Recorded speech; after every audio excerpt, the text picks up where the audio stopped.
नमस्कार। अगर कोई आईटीआई, डिप्लोमा, बीसीए या एमबीए जैसे कोर्स कर रहा है तो एक्सेल में डेटा को समझना एक असली गेम चेंजर हो सकता है। देखिए, ये सिर्फ एक स्किल नहीं है, ये एक तरह की सुपर पावर है। तो चलिए देखते हैं कि ये कैसे काम करता है और ये इतना जरूरी क्यों है। जरा सोचिए, सामने नंबरों से भरी एक एक्सेल शीट है। क्या वो बस कुछ नंबर हैं या फिर वो कोई कहानी कह रहे हैं? ज्यादातर तो ये बस बिखरे हुए आंकड़े ही लगते हैं ना। आज हम उसी कहानी को सामने लाएंगे जो इन नंबर्स के पीछे छिपी हुई है। ये है हमारा आज का रोड मैप। अगले कुछ मिनटों में हम सब मिलकर रॉ डेटा से ऐसी इनसाइट्स तक का सफर तय करेंगे जिन पर एक्शन लिया जा सके। तो सबसे पहले डेटा के साथ काम करने के दो सबसे अहम हिस्सों को समझते हैं।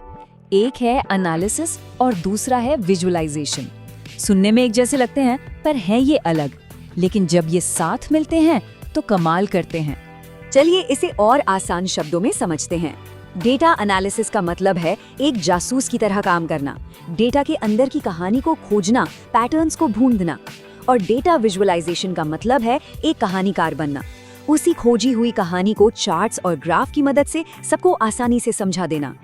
ठीक है, तो कहानी खोजने के लिए कौन कौन से टूल्स की जरूरत पड़ेगी?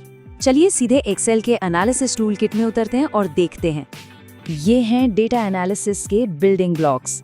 सम से किसी कंपनी की कुल बिक्री पता चलती है, एवरेज से क्लास का औसत स्कोर निकलता है, काउंट से पता चलता है कि कितने लोगों ने सर्वे भरा, मैक्स से सबसे ज्यादा स्कोर करने वाले का पता चलता है, और इफ फंक्शन, उससे ये चेक कर सकते हैं कि कोई स्टूडेंट पास है या फेल।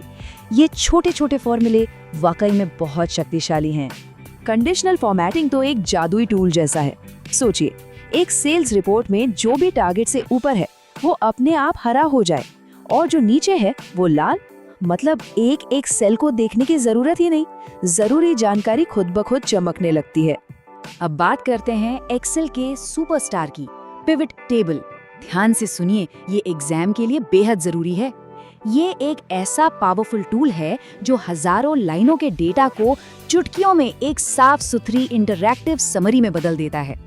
मान लीजिए किसी बिजनेस को ये पता लगाना है कि किस शहर में कौन सा प्रोडक्ट सबसे ज्यादा बिक रहा है, तो पिवट टेबल से ये मिनटों का काम है। और सबसे अच्छी बात क्या है, इसे बनाना बहुत ही आसान है। बस अपना डेटा चुनें, इंसर्ट टैब पर जाएं, पिवट टेबल पर क्लिक करें और बस 3 आसान स्टेप्स में डेटा को समझने का एक नया दरवाजा ही खुल जाता है।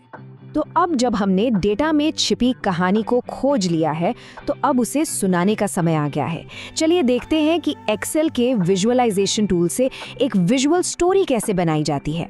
जब भी अलग अलग चीजों की तुलना करनी हो, जैसे कि कौन सा प्रोडक्ट सबसे ज्यादा बिका या किस टीम ने सबसे अच्छा परफॉर्म किया, तो बार चार्ट सबसे अच्छा दोस्त है।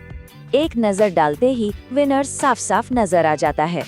और अगर ये दिखाना हो कि एक पूरी चीज के कितने हिस्से हैं, जैसे कि किसी कंपनी के बजट का कितना प्रतिशत मार्केटिंग पर खर्च हुआ और कितना सैलरी पर, तो पाई या डोनट चार्ट इसके लिए एकदम परफेक्ट है।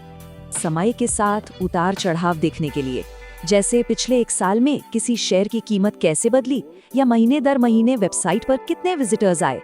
लाइन चार्ट से बेहतर कुछ भी नहीं, ये ट्रेंड्स को बहुत ही साफ साफ दिखाता है। चलिए अब इतनी सारी थ्योरी को एक्शन में देखते हैं। एक आसान से स्टूडेंट रिजल्ट वाले उदाहरण से समझते हैं कि ये सब असल में एक साथ कैसे काम करता है।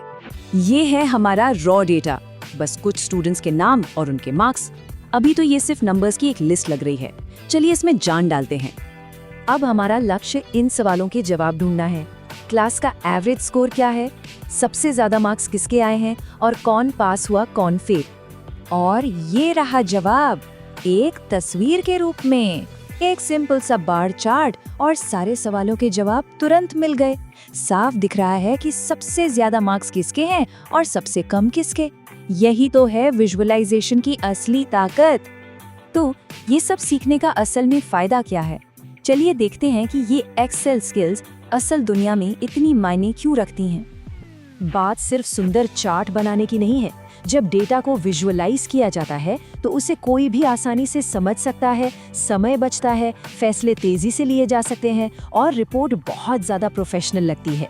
ये सब बेहतर कम्युनिकेशन और स्मार्ट डिसीजन के बारे में है।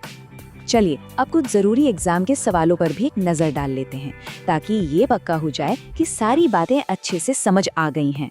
इसका जवाब है बड़े डेटा सेट्स को जल्दी और आसानी से समराइज करने के लिए। पिवट टेबल का एक ही मतलब है समरी। एक और बहुत आम सवाल, एक्सेल में डैशबोर्ड क्या होता है? इसका जवाब है जब कई सारी चार्ट्स और रिपोर्ट्स को एक ही स्क्रीन पर एक साथ दिखाया जाता है तो उसे डैशबोर्ड कहते हैं। इससे पूरी कहानी एक ही जगह पर दिख जाती है। तो अब एक आखिरी सवाल, अब जब डेटा में कहानी ढूंढने और उसे बताने का तरीका पता चल गया है तो इस जानकारी से कौन से बड़े फैसले लिए जा सकते हैं? ये स्किल सिर्फ नंबरों से खेलना नहीं है, ये बेहतर निर्णय लेने की ताकत है।